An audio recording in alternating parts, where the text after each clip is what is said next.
Richmond Hill sits in a unique spot. Its place is at the center of the region. I think its major contribution has been to draw together the people from across the regions of different races, classes, neighborhoods to actually meet one another and become friends. Richmond Hill is not just a place, it's the spirit of what we aspire the city to be. It's the place to have conversation. It's a place for seekers. So I feel like I've always been looking for God, even though God was always there.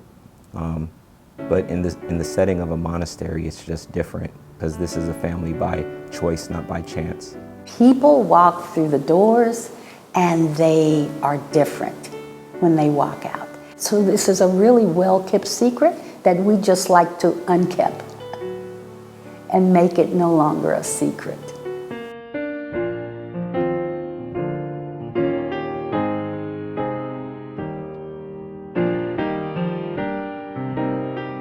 I've been looking at a lot of the history that has taken place on this land over time. I think it's important for us to be grounded in our own story, which is the story of the land that we occupy.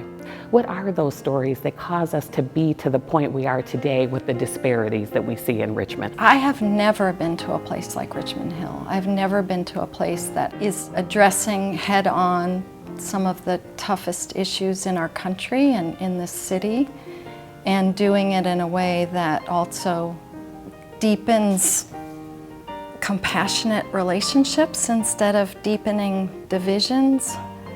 And learning about Richmond Hill and the ministry of racial reconciliation in a place like Richmond, Virginia has been eye-opening at every turn.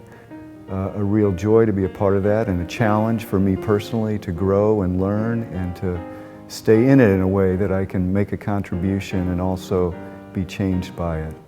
The experiences I've had here at Richmond Hill have been constant invitations to be a part of God's plan for healing in this area and being a part of something in terms of racial reconciliation. For me, Richmond Hill is the crossroads where I get to meet the whole community. And in that, I'm changed, and I believe others are. I am a 73-year-old white male who was born in northeastern Ohio. And every attitude that I was raised with has turned out to be something I've had to work to transform. Every day I have to confront my own internal feelings, my own attitudes about how I approach other human beings. It's been profound. It's just been profound.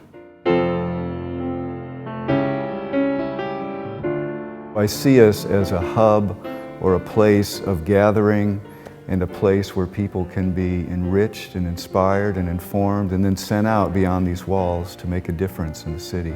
I look at Richmond Hill as like a place for remediation and healing. You can actually watch people develop here. You can watch people become who they're supposed to be. There are people who have come here who had no concept of the kind of gifts they had to serve other people, to learn new things, and this is a place where flowers bloom. They have done a lot to help Church Hill community, especially the youth.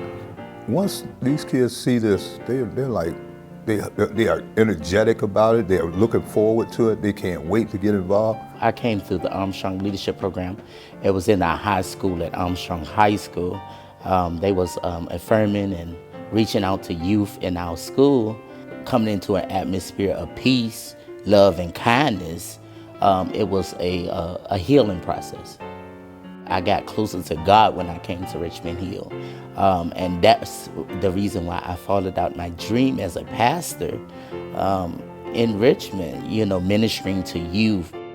I think that the impact of training people in skills to shape the spiritual life of the region is a significant impact that this community has made.